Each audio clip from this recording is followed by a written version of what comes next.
आज हम जानेंगे उपेंद्र नाथ अश्क के जीवन परिचय को। उपेंद्र नाथ अश्क का जन्म 14 दिसंबर 1910 को जालंधर में हुआ था।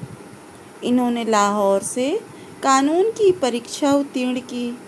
बाद में स्कूल में अध्यापन का कार्य भी किया। मध्यम वर्गीय ब्राह्मण परिवार के 6 भाइयों में से दूसरे नंबर के थे उपेंद्र नाथ अश्क।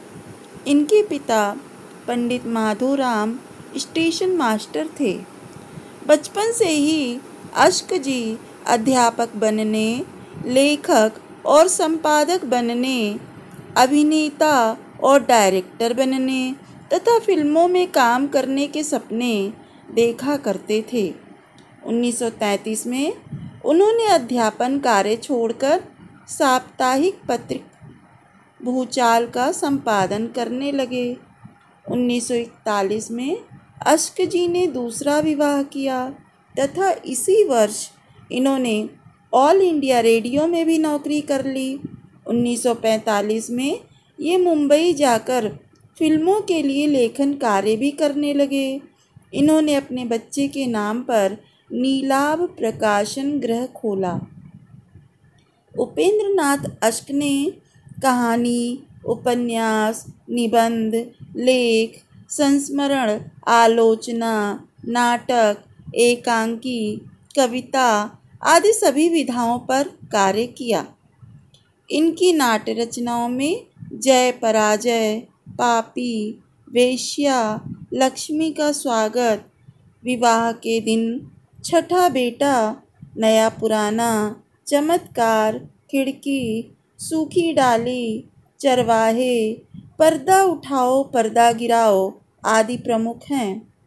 काव्य ग्रंथों में दीप जलेगा 1950 में लिखी गई, चांदनी रात और अजगर 1952 में तथा बरगद की बेटी थी। औपन्यासिक रचनाओं में संकृति, सितारों के खेल, गर्म राख, गिरती दीवारें आदि प्रमुख हैं।